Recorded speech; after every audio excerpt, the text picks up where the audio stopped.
옆자리에 앉은 신입사원보다 대접 못 받는 느낌. 회의 시간만 되면 내 의견은 공기처럼 사라지는 기분. 솔직히 느껴본 적 있으시죠? 착하게 살면 복이 온다는 말. 사회생활에서는 사실 가장 잔인한 가스라이팅입니다. 남들 배려해준답시고 웃어줬더니 어느새 나를 감정 쓰레기통으로 쓰고 있진 않나요? 오늘은 여러분을 만만하게 보는 무례한 사람들의 뒤통수를 얼얼하게 만들어줄 뇌과학과 심리학이 증명한 압도적 존재감의 비밀을 풀어보겠습니다. 이 영상 끝까지 보시면 내일부터 당신을 대하는 사람들의 눈빛이 180도 달라질 겁니다. 장담하죠.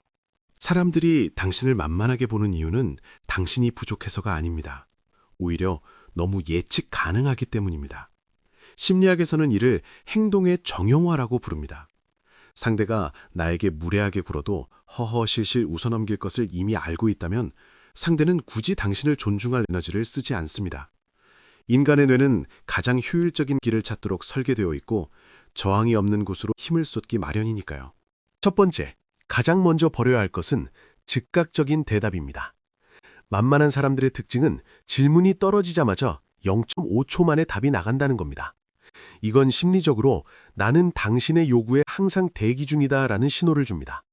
앞으로는 누군가 무리한 부탁을 하거나 비꼬는 말을 던지면 천천히 마음속으로 셋을 세세요. 그리고 상대의 눈을 가만히 응시한 뒤에 입을 여는 겁니다. 이 짧은 3초의 정적이 상대에게는 엄청난 심리적 압박으로 다가옵니다. 두 번째, 과도한 리액션을 삭제하세요.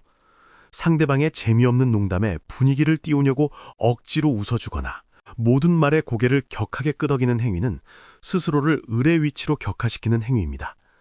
진정한 고수는 리액션의 희소성을 조절합니다.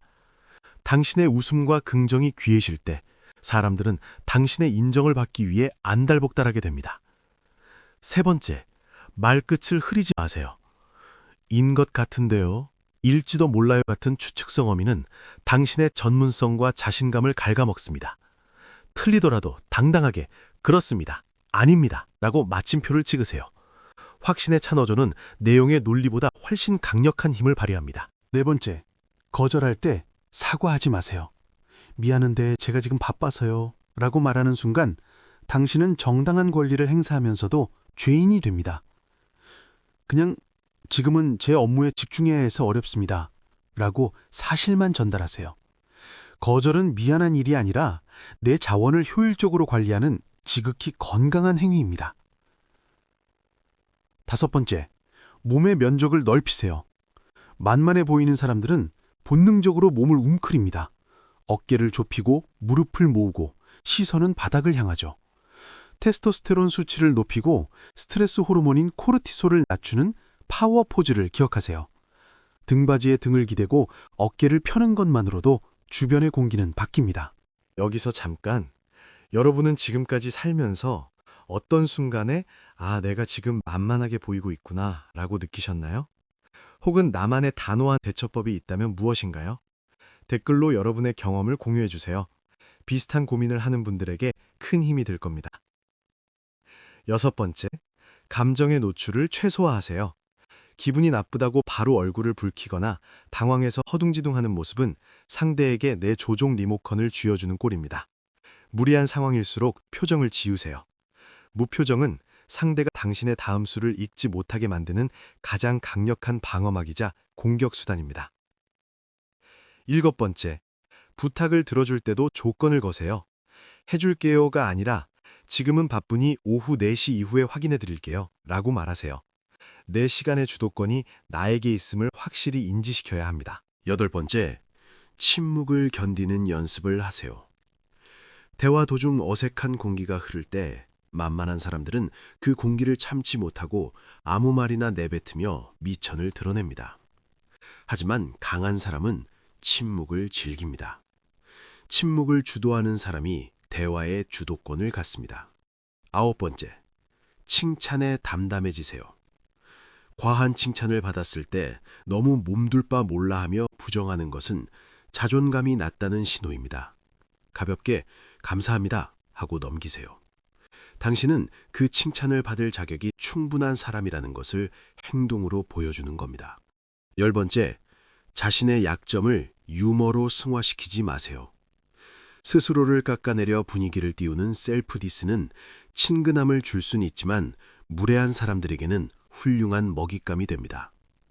자신을 존중하지 않는 사람을 남이 존중해 줄 리 없습니다. 자, 이제부터는 조금 더 실전적이고 본질적인 접근으로 들어가 보겠습니다.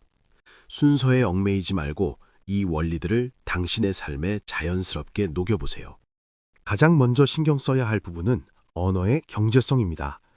말을 많이 할수록 실수가 늘고 가벼워 보입니다. 필요한 말만 정갈하게 전달하는 습관을 들이세요. 상대가 선을 넘는 질문을 던졌을 때 굳이 대답할 의무가 없다는 사실을 기억해야 합니다. 그럴 땐 대답 대신 "그건 왜 물으시는 거죠?" 라고 질문으로 되받아치세요. 공은 다시 상대방에게 넘어가고 무례한 질문을 던진 상대는 당황하게 될 겁니다. 또한 누군가 당신을 비난하거나 가스라이팅을 시도할 때 절대 그 논리에 휘말려 해명하지 마세요. 해명은 상대의 프레임 안으로 들어가는 행위입니다. 대신 상대의 상태를 관조하는 태도를 취하세요. "오늘 기분이 안 좋으신 모양이네요." 혹은 "그건 당신의 주관적인 생각일 꿈이군요." 라고 상황을 객관화시키면 상대의 공격은 힘을 잃고 허공을 가르게 됩니다. 지금 이 영상이 도움이 되고 있다면 구독과 좋아요 부탁드립니다. 여러분의 클릭 한 번이 더 좋은 심리학 콘텐츠를 만드는 큰 동력이 됩니다. 주변 환경을 정리하는 것도 무시할 수 없는 요소입니다. 당신의 책상, 옷차림, 걸음걸이까지 모든 것이 당신의 가치를 증명하는 지표가 됩니다. 흐트러진 모습보다는 정돈된 모습을 유지할 때 사람들은 당신을 함부로 대하지 못합니다. 이는 단순히 외적인 치장이 아니라 나 자신을 소중히 여기는 태도가 밖으로 드러나는 것이기 때문입니다. 타인의 시선에서 완전히 자유로울 수는 없지만 그 시선의 노예가 되어서는 안 됩니다. 미움받을 용기라는 말처럼 모두에게 좋은 사람이 되려는 욕심을 버리는 순간 아이러니하게도 당신의 존재감은 커집니다. 누군가 나를 싫어해도 "그럴 수 있지" 라고 넘길 수 있는 배짱이 생길 때 당신은 비로소 만만한 사람에서 넘볼 수 없는 사람으로 거듭나게 됩니다. 대화의 기술 중 하나로 반복적 거절 기법도 유용합니다. 상대가 끈질기게 요구할 때 구구절절 이유를 대지 말고 똑같은 문장을 토시 하나 안 틀리고 반복하는 겁니다. "제 원칙상 어렵습니다." "죄송하지만 제 원칙상 어렵습니다." 라고 말이죠. 논리가 아닌 벽에 부딪힌 느낌을 주면 상대는 결국 포기하게 됩니다. 무엇보다 중요한 것은 당신 내면의 에너지를 키우는 일입니다. 스스로가 가치 있는 사람이라는 확신이 있으면 굳이 센 척하지 않아도 은연중에 그 기운이 뿜어져 나옵니다. 진짜 강자는 목소리를 높이지 않습니다. 조용히 자신의 자리를 지키며 선을 넘는 이들에게 조용히 경고의 눈빛을 보낼 뿐이죠. 상대의 무리한 요구를 거절한 뒤에 오는 불편한 감정을 즐기기 시작하세요. 그 불편함은 당신이 성장하고 있다는 신호이자 타인의 영역으로부터 당신의 영토를 되찾아오고 있다는 증거입니다. 처음에는 힘들겠지만 반복하다 보면 그 불편함이 곧 자유라는 사실을 깨닫게 될 겁니다. 만약 누군가 대놓고 당신을 무시하는 발언을 했다면 그 즉시 그 대화를 멈추세요. "방금 하신 말씀은 불쾌하네요. 사과하시겠어요?" 라고 아주 차분하고 정확하게 요구하세요. 화를 내는 것이 아니라 권리를 주장하는 겁니다. 이때 목소리는 낮고 단단해야 합니다. 상대가 당황해서 농담이었다고 치부하려 들면 "저는 전혀 재미있지 않네요" 라고 쐐기를 박으세요. 이런 태도의 변화는 하루아침에 이루어지지 않습니다. 하지만 아주 작은 것부터 하나씩 바꿔나가다 보면 어느새 당신을 둘러싼 공기의 흐름이 바뀌어 있을 겁니다. 더 이상 남들의 눈치를 보며 전전긍긍하지 마세요. 당신은 그 자체로 충분히 존엄하며 누구도 당신을 함부로 대할 권리는 없습니다. 상황을 주도하는 힘은 거창한 지식에서 나오는 것이 아니라 나의 경계선을 지키겠다는 단호한 의지에서 시작됩니다. 지금까지의 당신이 너무 친절했다면 이제는 조금은 불친절해질 필요가 있습니다. 그 불친절함은 타인을 향한 공격이 아니라 나를 지키기 위한 최소한의 울타리니까요. 사람들은 생각보다 타인에게 큰 관심이 없습니다. 당신이 조금 변했다고 해서 세상이 무너지지 않습니다. 오히려 명확한 선을 가진 사람에게 사람들은 매력을 느끼고 신뢰를 보냅니다. 오늘부터는 거절하는 법, 침묵하는 법, 그리고 당당하게 어깨를 펴는 법을 하나씩 실천해 보시기 바랍니다.